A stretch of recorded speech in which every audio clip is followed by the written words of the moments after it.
Hello everyone, welcome to intro to maths. This is Dheeraj Tiwari. आज हम लोग जेई 2025 2 अप्रैल shift 1 की 3 एमसीक्यू प्रॉब्लम डिस्कस करने वाले हैं। तो तीनों प्रॉब्लम का 1 बाय 1 डिटेल में सॉल्यूशन देखते हैं क्या क्या होगा। तो पहला क्वेश्चन क्या कह रहा है, let ABCD be a tetrahedron such that the edges AB, AC and AD are mutually perpendicular. Let the areas of the triangles ABC, ACD and ADB be 5, 6 and 7 square units respectively. ठीक है, then the area of triangle BCD is. तो आपको triangle BCD का area यहाँ पर बताना है। तो सॉल्यूशन इसका देखते हैं। यहाँ पर उसने बोला टेट्राहेड्रॉन। टेट्राहेड्रॉन होता क्या है, ट्राइंगुलर पिरामिड होता है आपका। ठीक है, तो अगर मैं इसको ड्रॉ करूँ तो किस तरह से दिखाई देगा वो चीज़ यहाँ पर देखते हैं। यहाँ पर उसने बोला AB, AC एंड AD, ये जो एजेस हैं ये तीनों आपस में कैसी हैं, परपेंडिकुलर है, म्यूचुअली परपेंडिकुलर। इनमें एक पॉइंट कॉमन है A। ठीक है, ए जो वर्टेक्स है ये कॉमन है आपका। तो मैं इसको प्लॉट करने की कोशिश करता हूँ। तो यहाँ पर 3 एजेस उसने बोला है कि म्यूचुअली परपेंडिकुलर है, तो मैं यहाँ पर 3 एक्सेस पहले प्लॉट कर लेता हूँ। ठीक है, और इन्हीं के अलोंग में ये एजेस कंसिडर कर लूंगा तो अपने को ये म्यूचुअली परपेंडिकुलर सेगमेंट मिल जाएगा। राइट, तो यहाँ पर A तीनों में कॉमन है, A। So let's say this is A। ये आपका A हो गया। ठीक है, और फिर क्या रहा B, मैं इनको नाम देता हूँ एक्सेस के, this is X, this is Y and this is Z। तो पहला बोला AB, सो AB मान लो यहाँ कहीं पॉइंट B है आपका, X एक्सेस के अलॉन्ग मैंने AB ले ली।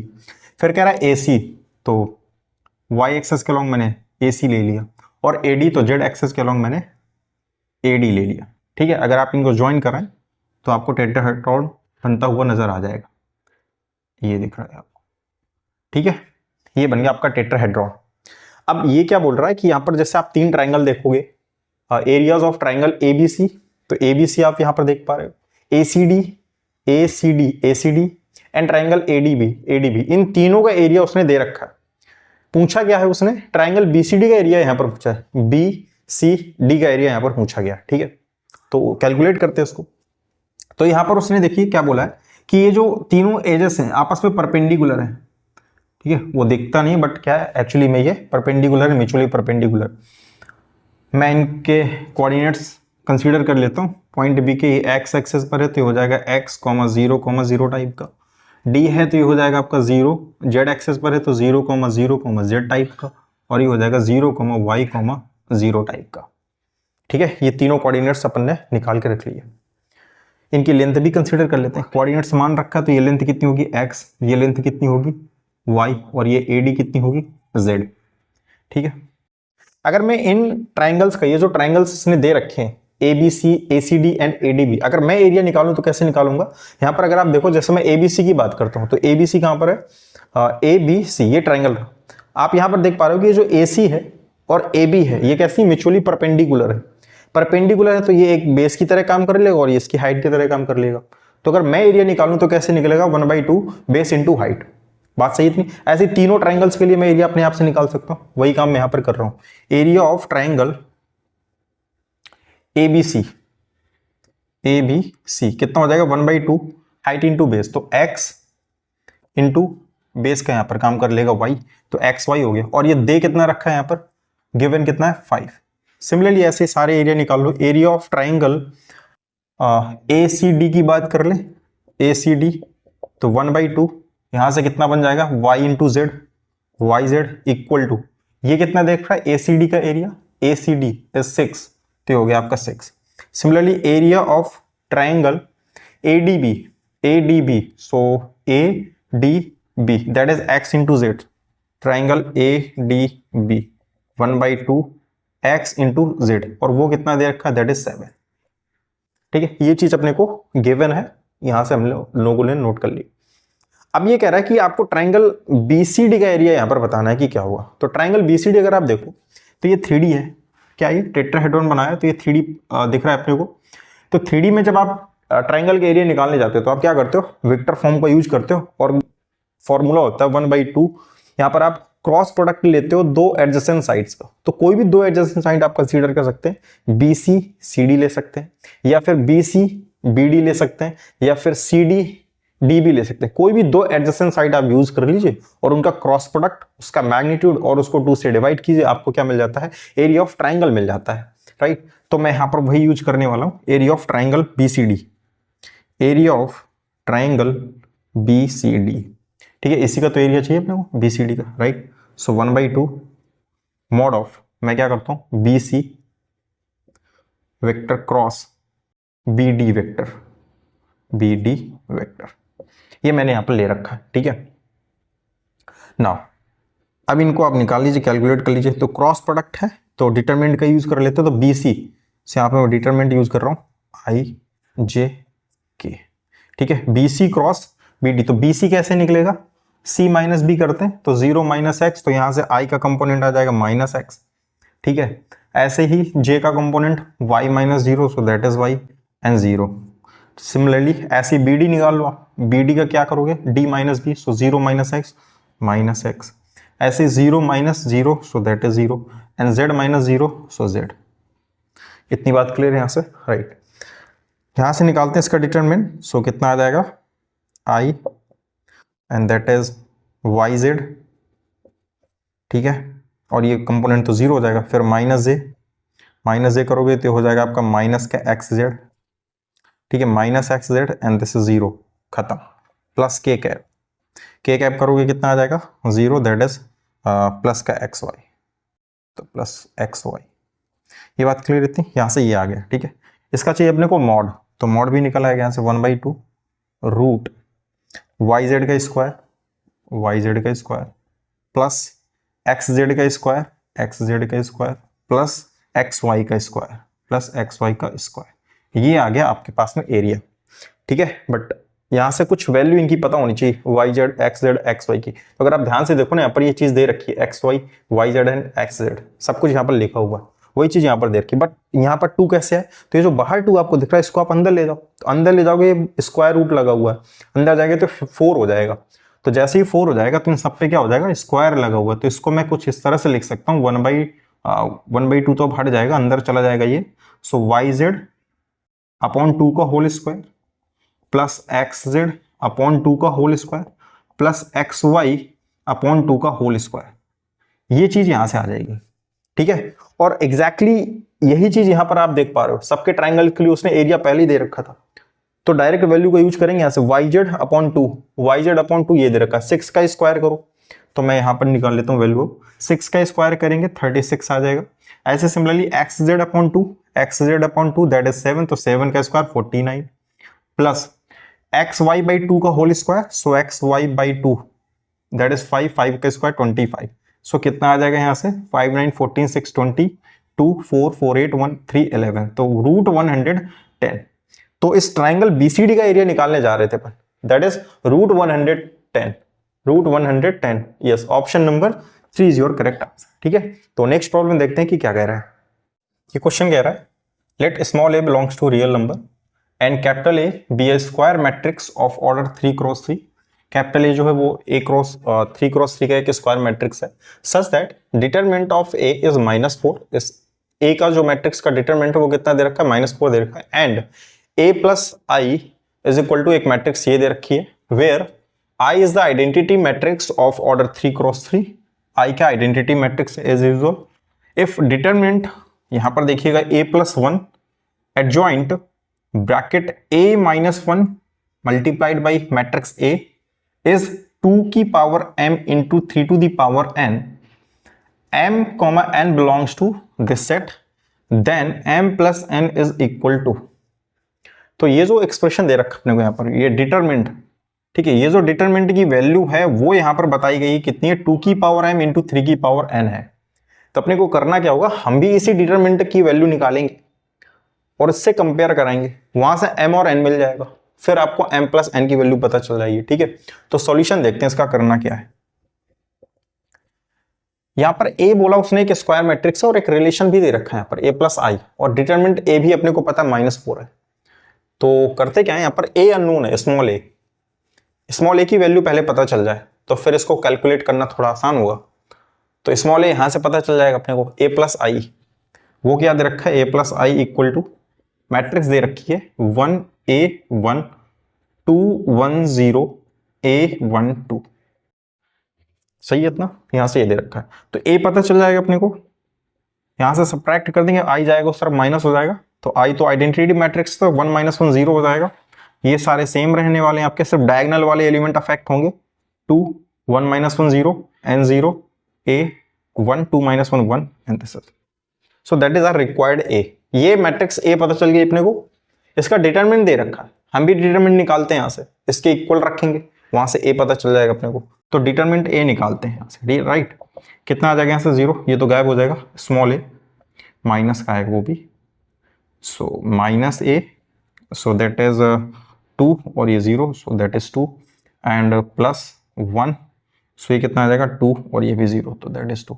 और ये दे कितना रखा है, दैट इज -4, सो यहाँ से कितना हो जाएगा, ये माइनस का 2a और ये 2 उस तरफ जाएगा तो माइनस का 6, तो a की वैल्यू आ जाएगी 3, बात बराबर, स्मॉल a कितना आ गया, 3 आ गया, वैल्यू इसमें पुट करते हैं, डिटरमिनेंट वैल्यू जैसे ही पुट करोगे 3 + 1 4 हो जाएगा, एडजॉइंट, और ये हो जाएगा आपका 3 - 1 2a, so that is 2a, ठीक है, ये अपने को पता करना है, ये कितना दे रखा है, 2 की पावर m × 3 की पावर n दे रखा है, हम भी निकालने का ट्राई करते हैं, तो अपने को एक प्रॉपर्टी पता है कि जैसे डिटरमिनेंट और कोई कांस्टेंट अंदर रखा हुआ, ठीक है, जैसे मान लो कुछ इस तरह से k × a, और इस k को अगर आपको बाहर निकालना तो ये कैसे आता है, जो इसका ऑर्डर होता है मैट्रिक्स का a जो भी n है, तो k की पावर n बाहर आता है डिटरमिनेंट में, तो होगा क्या, यहां से डिटरमिनेंट चाहिए इसका, तो ये कांस्टेंट है 4, ये तो बाहर आ जाएगा, बाहर आएगा तो किस तरह से आएगा, जितना मैट्रिक्स का ऑर्डर होगा, मैट्रिक्स का ऑर्डर उसने पहले बता रखा 3 × 3 है, ठीक है, तो यहां से ये बाहर आ जाएगा 4 की पावर 3 के फॉर्म में, और अंदर बच जाएगा आपका determinant of adjoint twice a, बात सही है, इक्वल टू 2 की पावर m × 3 की पावर n, इतनी बात क्लियर यहां से, राइट ना। फिर से यहां पर देखिए प्रॉपर्टी यूज करेंगे हम लोग एडजॉइंट की, होगा क्या, डिटरमिनेंट ऑफ एडजॉइंट चाहिए होता है, तो होता क्या property, determinant of adjoint a, वो क्या जानते हैं अपन, determinant of a n - 1, power क्या लगती है n - 1, और n क्या होता है यहाँ पर, ऑर्डर होता है उसी मैट्रिक्स का, तो यहाँ पर सिंपल हो क्या जाएगा कि आपको डिटरमिनेंट चाहिए एडजॉइंट ऑफ दिस मैट्रिक्स, तो यहाँ पर 2a है, a नहीं है, कंफ्यूज मत हो जाइएगा, गलती मत कर दीजिए, यहाँ पर 2a है, तो 2a एज इट इज रहेगा, और उसकी पावर में कितना आ जाएगा 3 - 1, क्योंकि ऑर्डर कितना है 3 है, तो according to this 3 - 1, so that is 2, कितना आ जाएगा 2 आ जाएगा, बात इतनी क्लियर है यहाँ से। फिर से वही डिटरमिनेंट के अंदर 2 बैठा हुआ है, अब ये बाहर निकलेगा, तो ये कैसे आएगा बाहर, 4 की पावर 3, मैं पहले बाहर निकालता हूँ इसको, ये 2 की power sorry determinant of 2a लिखा हुआ है, तो ये जब बाहर आएगा तो इसकी ऑर्डर को लेकर के बाहर आता है, 2 की पावर n, 2 की पावर n बाहर आएगा ना, तो 2 की पावर n, n कितना यहाँ पर 3 है, तो 2 की पावर 3 बाहर आएगा, और ये डिटरमिनेंट a का a ही रहने वाला है, और ये लग जाएगा स्क्वायर, बात सही इतनी सिंपली। यहाँ पर देखो अगर आप, तो 2 और 3 में फैक्टराइज किया गया है, तो इसको भी मैं 2 और 3 में ही कर लेता हूं अगर पॉसिबल है तो जैसे 4 है, 2 की पावर 2 लिखूंगे, 2 की पावर 6 हो जाएगा, इनटू यहां से 2 की पावर 3 2 6, ये भी 6 ही आ जाएगा, और इनटू डिटरमिनेंट a की पावर 2, और डिटरमिनेंट a अपने को पता है कितना है, दैट इज -4, तो इसको भी रख लेते हैं अपन, -4 का स्क्वायर करोगे तो 4 का स्क्वायर ही हो जाएगा, दैट इज 16, अगेन 2 की पावर 4 लिख सकते हो उसको, सही है, ये सारे 2 की पावर में ही आए, ठीक है, तो पावर ही नहीं, तो 3 की पावर नहीं है, तो इसको 3 की पावर 0 कर लेते हैं, ठीक है, ऐड करो इनको सबको, तो 2 की पावर कितना हो जाएगा 16 इंटू 3 की पावर 0, तो m की वैल्यू कितनी हो गई 16, एक्चुअली n 0 हो सकता है क्योंकि वो यहां से आ रहा है, आप देख सकते हो 0 इस सेट में है, तो n की वैल्यू कितनी हो जाएगी 0, सो m + n पूछा गया है अपने से, कितना हो जाएगा ये 16 आ जाएगा, तो m + n 16, option number 4 is your correct answer, right. Next problem देखते हैं कि क्या कह रहा है, ये क्वेश्चन कह रहा है let the focal cord PQ of the parabola y² = 4x make an angle of 60 degree with the positive x-axis, okay, where P lies in the first quadrant, ये जो पॉइंट P है ये फर्स्ट क्वाड्रेंट पे lie करता है, if the circle whose one diameter is PS, okay, एक circle जिसका एक डायमीटर क्या PS है, S being the focus of the parabola as usual touches the y-axis at the point 0, alpha, वो जो सर्कल है वो y-axis को 0, अल्फा पर टच करता है, then 5 alpha square is equal to, मतलब प्रॉब्लम ये है कि आपको अल्फा फाइंड आउट करना है और वैल्यू आपको पता चल जाएगी। तो सॉल्यूशन देखते हैं इसका कि कैसे करते हैं। राइट। सारी चीज उसने स्टैंडर्ड फॉर्म में दे रखी है, Y square equal to 4x उसने बोल रखा है, ठीक है। और डायमीटर बोला है पीएस, थोड़ा सा अंदाजा लगता है कि डायमेट्रिक फॉर्म यूज होगा सर्कल का, उसको बाद में डिस्कस करते हैं, पहले पैराबोला पर हम लोग हमला बोलते हैं, ठीक है। पैराबोला यहां पर दे रखा y square equal to 4x, standard parabola है, तो ये अपन ने प्लॉट किया Y square equal to 4x, बात सही है, Y square equal to 4x, ठीक है। यहां पर a की वैल्यू कितनी होगी, 4x से कंपेयर करें तो 1 होगा, तो फोकस कितना हो जाएगा इसका, दैट इज 1,0। सही। फोकल कॉर्ड उसने बोला है, एक PQ फोकल कॉर्ड है, और क्या चीज बोली उसने, where P lies in the first quadrant, right. P first quadrant पे लाई करता है, हो सकता है ना कोई P यहां मान लेता, तो उसने बोल रखा है स्ट्रिक्टली P आपका फर्स्ट क्वाड्रेंट पर है, तो ये मान लिया मैंने focal cord, let's say this is Q and this is P, ठीक है। और ये फोकस है S, उसने बोला है PS, इसी को डायमीटर मानते हो ना, एक सर्कल ड्रॉ किया गया जो y एक्सिस को टच करता है किसी पॉइंट पर, this is x and this is y axis, ठीक है। अच्छा, ये जो PQ फोकल कॉर्ड है ये 60 डिग्री का एंगल बनाता है, 60 डिग्री पॉजिटिव x एक्सिस के साथ में, ठीक है। यहां तक की कहानी डन है, अब काम करते हैं थोड़ा सा इस पर, ठीक है, कुछ वैल्यूज फाइंड आउट करते हैं। तो यहां पर है क्या, ये एंगल अपने को पता है, ये फोकल कॉर्ड एंगल बना रहा है 60 डिग्री का, ठीक है। तो मैं एक काम करता हूं, मैं इस पॉइंट पे ना पैरामेट्रिक फॉर्म ले लेता हूं पैराबोला के लिए, तो 80 स्क्वायर 280, तो 80 स्क्वायर a की वैल्यू तो 1 है, सो that is t square and that is 280, so that is 2t, ठीक है। इतना क्लियर है यहां से। अभी है क्या, ये जो PS जो लाइन है, ये जो PS लाइन सेगमेंट है, ये क्या कर रहा है, ये पॉजिटिव एक्स एक्सिस के साथ कितना एंगल बना रहा है, 60 डिग्री का, तो स्लोप का काम करेगा।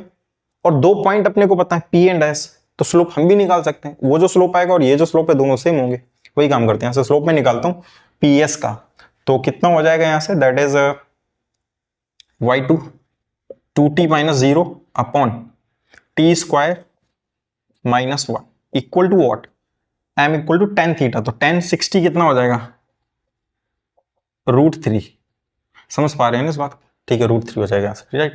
यहां से आ जाएगा 2t, और इसको मैं मल्टीप्लाई कराता हूं √3 t स्क्वायर माइनस √3, सही है, इतना है यहां से। इसको थोड़ा और सिंप्लीफाई कर लेते हैं, तो क्या हो जाएगा यहां से, √3t square minus 2t minus √3 equal to 0। Factorise करते हैं, √3t स्क्वायर और ये 3 हो जाएगा, तो ये हो जाएगा माइनस का 3t एंड प्लस का t and minus √3 equal to 0। So √3t common करते हैं, so that is t minus √3 and plus 1 t minus √3 equal to 0। यहाँ से t माइनस √3 और एक वैल्यू आ जाएगी √3 t प्लस 1 इक्वल टू 0। यहाँ से t की वैल्यू आ गई √3 और ये दे रहा है आपको t इक्वल टू -1/√3। ये तो एक्सेप्टेबल नहीं होगी, क्यों, क्योंकि वो बोल रहा है p कहाँ पर है, फर्स्ट क्वाड्रेंट पर है, तो ये नेगेटिव हो जाएगा, तो फिर यहाँ पर गड़बड़ हो जाएगा फिर, ठीक है।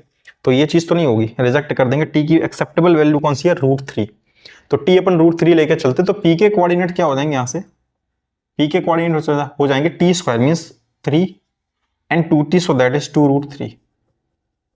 बात सही है, p के कोऑर्डिनेट्स पता चल गया, s के पता है, और ps क्या है, डायमीटर का काम कर रहा है, ps क्या है, डायमीटर का काम कर रहा है।